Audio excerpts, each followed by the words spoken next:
Olá, neste segundo vídeo sobre a gestão do desempenho, vamos nos centrar em dois aspectos particulares, nomeadamente o que deve ser avaliado e quem avalia.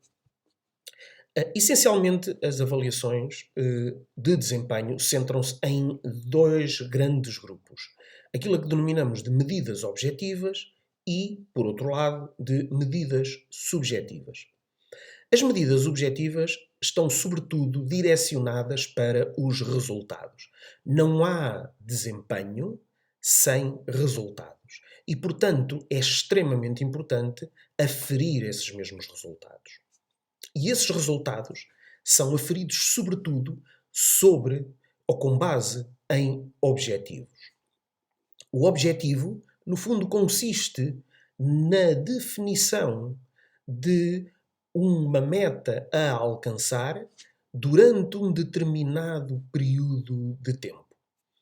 Por isso, os objetivos, para poderem ser efetivamente mensuráveis e, portanto, para terem garantia desta objetividade, deverão seguir um conjunto de características que, nesta altura, vocês já deverão ter uma noção e que se traduz naquilo que é a designação SMART. Ou seja, os objetivos devem ser específicos, devem dizer respeito a algo muito concreto, devem ser mensuráveis, o que significa que devem poder apontar para uma medida que possa permitir a sua verificação, devem ser ambiciosos, ou seja, significa que não devem ser propriamente fáceis de serem alcançados. No entanto, também devem ser realistas, ou seja, devem não só ser percepcionados como sendo alcançáveis, mas também existirem os recursos necessários para a sua concretização.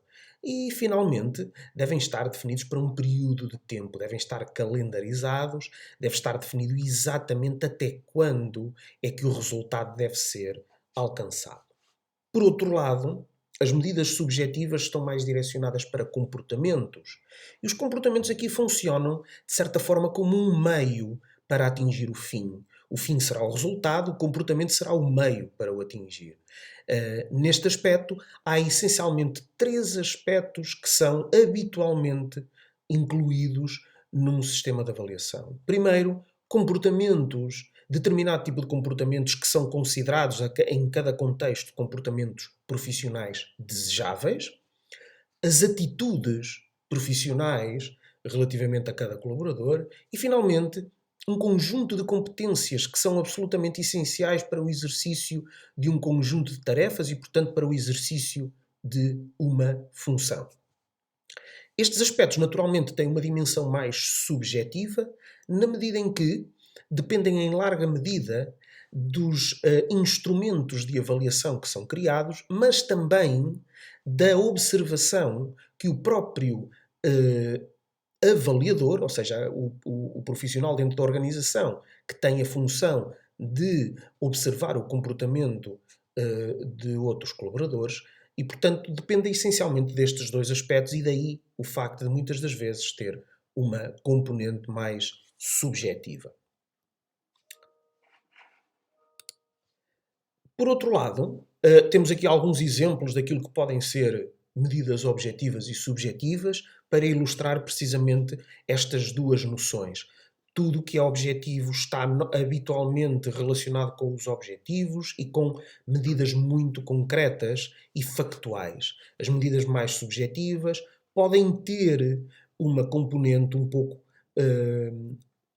mais dependente daquilo que é as características dos instrumentos de avaliação e daquilo que está efetivamente a ser avaliado nesta componente e depois, naturalmente, também dos próprios avaliadores. Depois, a questão de quem avalia, ou seja, quem é que dentro do processo de avaliação de desempenho tem a função de observar e verificar os comportamentos e o desempenho dos colaboradores. Podem existir vários avaliadores dentro do processo. O mais habitual e o mais tradicional, o mais comum, é a chefia. O superior hierárquico de um conjunto de funções tem, digamos assim, ou pode ter o papel aqui importante de verificar, digamos assim, o desempenho dos colaboradores. Isto tem algumas vantagens, desde logo porque estamos a falar do elemento que possui um poder formal conferido pela própria organização e, portanto, está legitimado pela própria organização para o poder fazer, mas também porque é muitas das vezes alguém que tem a noção, conhece, percebe aquilo que são as funções de cada colaborador. Naturalmente, as limitações poderão estar relacionadas com todos os aspectos de relações interpessoais que se estabelecem dentro de uma organização e que, de alguma forma, poderão funcionar como elementos que introduzem subjetividade na avaliação. Depois, um outro elemento que também é muito habitual nos sistemas de avaliação de desempenho é a autoavaliação. A autoavaliação muitas vezes não tem um caráter vinculativo, mas tem sobretudo um caráter de colocar o próprio avaliado a refletir sobre o seu desempenho de uma forma estruturada e analítica. E isto traz vantagens para o processo de avaliação porque permite ao próprio avaliado tomar consciência daquilo que é o seu próprio desempenho, daquilo que poderão ser os seus pontos mais fortes e os aspectos onde precisará de mais desenvolvimento. Naturalmente que existem também algumas limitações, nomeadamente a limitação da fiabilidade. Avaliarmos o nosso próprio trabalho pode ser muitas das vezes algo subjetivo, mas também o próprio risco da sobreavaliação que está subjacente a estes processos, ou às vezes também o próprio risco da subavaliação. Outra forma de avaliar é a avaliação pelos pares, ou seja, os próprios colegas também poderem intervir no processo de aferição do desempenho de cada colaborador dentro da organização. Isto permite não só dar uma perspectiva também diferente da chefia, mas criar um maior envolvimento e uma maior responsabilização de toda a organização e de todos os membros de uma equipa. Naturalmente, os riscos subjacentes a este formato poderão estar naturalmente nos enviesamentos potenciais que estarão subjacentes, ou por demasiada condescendência, ou por demasiado rigor. E, finalmente, a avaliação de 360 graus, que é um tipo de avaliação que se tornou bastante comum nos últimos anos e que tem granjeado bastantes adeptos, sobretudo pelos resultados que apresenta. A avaliação de 360 graus significa que todos os stakeholders que envolvem um colaborador, desde superiores hierárquicos, os colegas, eventualmente subordinados, no caso de existirem, outros stakeholders, até inclusive fora da organização, como fornecedores ou clientes, poderem estar envolvidos neste processo de avaliação. Cria-se assim uma ideia de uma visão global, abrangente do desempenho de um colaborador e, portanto, tornar-se-ão as suas características, as suas competências e o seu desempenho mais visível e, portanto, com uma visão mais completa. Naturalmente que a grande limitação, porque também existe, do processo de avaliação por 360 graus é a dificuldade de colocar em prática e dos recursos que envolvem. Estamos a falar de um formato de avaliação que implica envolver muitas pessoas, implica muitos avaliadores e isso naturalmente pode criar constrangimentos em termos de recursos, nomeadamente de tempo, mas não só, e que de alguma forma poderão condicionar o processo de avaliação. Depois, porque estamos também a falar de avaliadores, é importante perceber que os avaliadores são pessoas, são seres humanos e, como tal, as suas apreciações e as suas observações poderão estar sujeitas a vários mecanismos psicológicos que são perfeitamente naturais, mas que, no contexto de avaliação, poderão diminuir a objetividade e, portanto, a eficácia da avaliação. Estes são alguns dos processos, dos mecanismos psicológicos que acontecem e que poderão condicionar a avaliação. Por exemplo, o erro da tendência central, ou seja, a tendência para avaliar um colaborador ou todos os colaboradores apontando para os pontos médios das escalas de avaliação.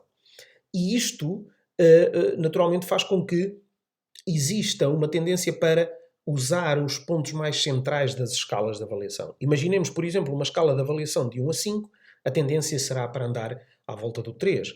É, no fundo, a posição mais confortável, psicologicamente mais confortável, mas que pode não traduzir efetivamente a realidade.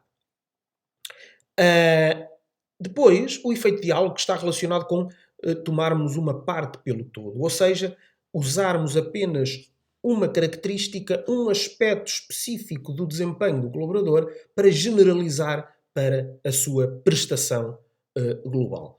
E isto pode trazer complicações na medida em que podemos valorizar, sobrevalorizar ou subvalorizar um determinado aspecto ou característica do desempenho que depois vai condicionar toda a nossa apreciação global do avaliado.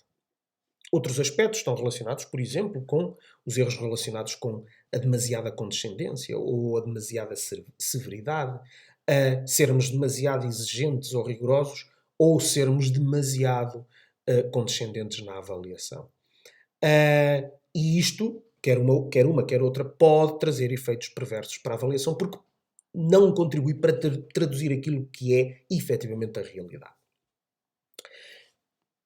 Estes são alguns dos erros mais comuns também. Por exemplo, a existência, o efeito da recentricidade ou dos chamados acontecimentos recentes, ou seja, que é um mecanismo que significa que habitualmente tendemos para valorizar aqueles que são os acontecimentos mais recentes em detrimento dos acontecimentos mais antigos. Se um processo de avaliação, por exemplo, um ciclo de avaliação for, por exemplo, anual, eu posso ter muito mais presente na minha memória acontecimentos dos últimos meses do que propriamente dos primeiros meses do ciclo anual de avaliação do desempenho. E isto, naturalmente, traz efeitos perversos à avaliação, porque a avaliação, para o bem ou para o mal, irá ficar enviesada, não traduzirá aquilo que é efetivamente o desempenho ao longo de todo o ciclo de avaliação do desempenho. E depois outros aspectos já um pouco mais